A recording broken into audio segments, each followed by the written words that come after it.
अस्सलाम वालेकुम। Quadratic form में जो क्रॉस प्रोडक्ट के टर्म्स होते हैं उसको हम किस तरह एलिमिनेट करते हैं, उसके लिए जो है चेंज ऑफ वेरिएबल का कंसेप्ट जो है यूज़ होता है।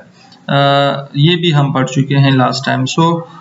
ये ट्रांसफॉर्मेशन हम यूज़ करते हैं, एक्स की जगह हम पी वाई पुट करते हैं और ये पी जो है वही मैट्रिक्स है जिसको हम डायगोनलाइजेशन प्रोसेस में यूज़ करते थे।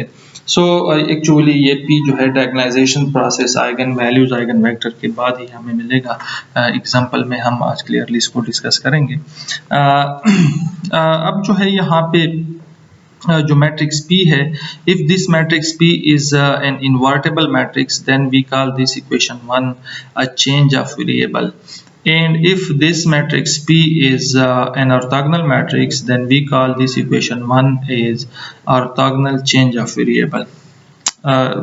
सिंपली अगर P जो है ऑर्थोगोनल नहीं है, सिर्फ इन्वर्टेबल है, तो चेंज ऑफ वेरिएबल हम कहते हैं। और अगर P जो है ऑर्थोगोनल मैट्रिक्स हो तो फिर हम इस ट्रांसफॉर्मेशन को ऑर्थोगोनल चेंज ऑफ वेरिएबल कहते हैं। एक्चुअली ये प्रोसीजर जो है हम कर चुके हैं लास्ट वीडियो में आप देख सकते हैं। इम्पोर्टेंट इसमें सिर्फ ये है कि जब हम चेंज ऑफ वेरिएबल जो है यूज़ करते हैं, एक्स ट्रांसपोज ए एक्स की जगह अगर हम पी वाई यूज़ करते हैं तो हमें वाई ट्रांसपोज पी वाई मिल जाता है। और सिंपली अगर हमारा जो P है, अगर वो हमने कहा कि अगर डायगोनल मैट्रिक्स होगा, ऑर्थोगोनल मैट्रिक्स होगा, तो उसमें P ट्रांसपोज जो है P इनवर्स की इक्वल होता है, यानी P ट्रांसपोज ए P जो है ये D बन जाएगा। यहाँ पे जो आपका P ट्रांसपोज ए P है, इससे आपको मिलेगा मैट्रिक्स D। ये बनेगा X transpose X is equal to Y transpose D Y. अब ये D जो है this is a diagonal matrix और इसके मेन डायगोनल पे आइगन वैल्यूज ऑफ A होंगे। इसको जब आप मल्टीप्लाई करेंगे तो एज अ रिजल्ट हमें ये टर्म्स मिलेंगे lambda 1 y1 square plus lambda 2 y2 square plus up to so on lambda n yn square which has no cross product term. Actually change of variable को हम इसलिए use करते हैं कि वो क्वाड्रेटिक फॉर्म में जो क्रॉस प्रोडक्ट के टर्म्स होते हैं उसको एलिमिनेट करते हैं। अब इसके बाद जो प्रिंसिपल एक्सिस थ्योरम है उसमें सब जो है यही कंसेप्ट बयान किया है उन्होंने कि if A is a symmetric n cross n matrix, then there is an orthogonal change of variable that transforms the quadratic form X transpose X into a quadratic form Y transpose dy with no cross product terms, especially if P is orthogonally diagonalizes A। ये again जो है डायगोनलाइजेशन का जो topic है उसको आप एक दफ़ा देखेंगे ज़रूर। अगर P जो है मैट्रिक्स A को डायगोनलाइज कर रहा है, then making the change of variable X is equal to Py in the quadratic form X transpose AX yields the quadratic form X transpose AX is equal to Y transpose dy is equal to lambda 1 y1 square plus up to so on lambda n yn square, in which lambda 1 up to lambda n are the eigen values of A। मैं पहले बता चुका हूँ, corresponding to the eigen vectors that forms the successive column of P। क्योंकि हमें पता है कि जो P मैट्रिक्स होता है उसके कॉलम में आइगन वेक्टर्स होते हैं corresponding to each eigen value। आज का जो मेन हमारा इस आज के लेक्चर का इस एग्जाम्पल को डिस्कस करना था।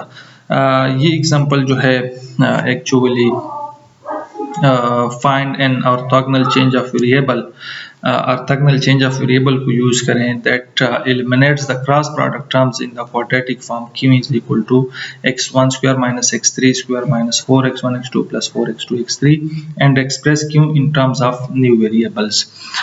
इसमें क्रॉस प्रोडक्ट के टर्म्स को हमने एलिमिनेट करना है using the change orthogonal change of variable. Solution जो है फर्स्ट ऑफ ऑल ये जो क्यू गिवन है इसको आप मैट्रिक्स नोटेशन में लिखें जहां से हमें मैट्रिक्स ए का पता चले। x1 square minus x3 square है, इसके कोफिशिएंट्स जो है मेन डायगोनल पे पुट करें। हमने लिखा है 1 0 -1, यहाँ पे 0 इसलिए हमने पुट किया है कि यहाँ पे x2 स्क्वायर नहीं है, सो x2 स्क्वायर के लोकेशन पे हमने 0 पुट किया है। x1 x2 है, -4 है, -4 को हाफ करें -2, सो -2 यहाँ पे x1 की लोकेशन पे सिमेट्री यहाँ पे बन रही है और -2 यहाँ पे x2 की लोकेशन पे। फिर इसके बाद जो है x2 x3 है, ये जो है x2 का लोकेशन है, ये x3 का लोकेशन है और 4 को हाफ कर लें 2 और 2, तो यहाँ पे ये सिमेट्री बन रही है। यहाँ पे 0 और 0 हमने इसलिए पुट किया कि ये x1 का लोकेशन है, यहाँ पे ये x3 का लोकेशन है और यहाँ पे कोई x1 x3 का कंबाइंड टर्म नहीं है, इस वजह से हमने यहाँ पे 0 0 पुट किया। सो यहाँ पे हमें x ट्रांसपोज a x जो है यहाँ पे मिल रहा है। इस a के जो है अब आपने सारे आइगन वैल्यूज फाइंड करने using the previous concept of eigen value, exactly वही फार्मूले आपने यूज करना है। इसके आइगन वैल्यूज जो है आप फाइंड कर सकते हैं। इसके आइगन वैल्यू है 033। Corresponding to each eigenvalue आपने आइगन वेक्टर फाइंड करने हैं, एग्जैक्टली द सेम प्रोसीजर जो हम कर चुके हैं ऑलरेडी। ये आइगन वेक्टर का फार्मूला है। लैम्डा इज इक्वल टू 0 के लिए आइगन वेक्टर फाइंड करें।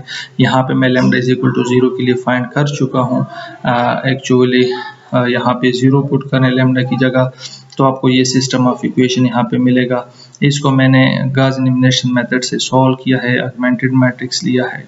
ऑगमेंटेड मैट्रिक्स जो है रो ऑपरेशन से हमने इसको इचेलॉन फॉर्म में कन्वर्ट किया है। इचेलॉन फॉर्म कन्वर्ट करने के बाद दोबारा हमने सिस्टम बनाया है। सो यहाँ पे जो x जो सोल्यूशन है x which is actually the eigenvector of A corresponding to lambda is equal to 0, वो हम मिल रहा है x1 x2 x3, x1 is equal to s, x2 is equal to s by 2 and x3 is equal to s। s common ले लें तो 1 1 by 2 and 1। अब ये जो वेक्टर हमें मिल रहा है, you know that this is the basis for the eigenspace corresponding to lambda is equal to 0। Eigen values, eigen vector and diagonalization procedure, ये तीनों चीज़ें आपने पहले जो है कंप्लीटली इसको देखना है, उसके बाद आप ये टॉपिक इजीली समझ सकते हैं। सो यहाँ पे V1 जो है हमें मिल रहा है। अब इस V1 से हम ऑर्थोनॉर्मल वेक्टर्स, अगर आपको याद हो जब हम ग्राम श्मिट प्रोसेस में V1 को जो है ऑर्थोनॉर्मल वेक्टर में किस तरह कन्वर्ट करते थे, V1 को उसके नाम पे डिवाइड करें। सो यहाँ से हमें P1 मिलेगा। सो V1 जो है इसको उसके नाम पे डिवाइड करें तो हमें मिलता है P1 which is equal to 2 by 3, 1 by 3 and 2 by 3.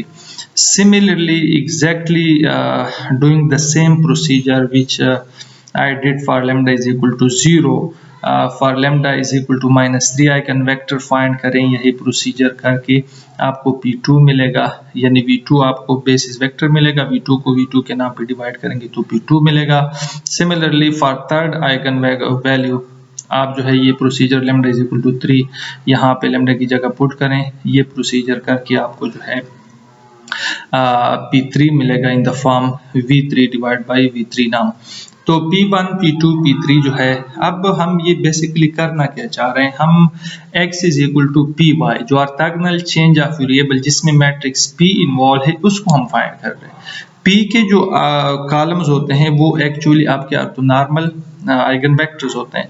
सो ये P1 जो है आपको किस तरह मिला, आपने पहले आइगन वैल्यूज फाइंड किए, आइगन वैल्यूज के बाद आपने corresponding to each eigenvalue आपने आइगन वेक्टर फाइंड किया, बेसिस वेक्टर यहाँ से फाइंड किया, बेसिस वेक्टर को उसके नाम पे डिवाइड किया, तो वहाँ से हमें जो वेक्टर मिला P1 वो हमने मैट्रिक्स P के फर्स्ट कॉलम में, P2 जो है सेकंड कॉलम में, P3 जो है थर्ड कॉलम में, ये एक्चुअली हमें क्या मिल रहा है, दिस इज मैट्रिक्स P। अब जो ट्रांसफॉर्मेशन है उसको आप यूज करें, x is equal to Py eliminates the cross product terms.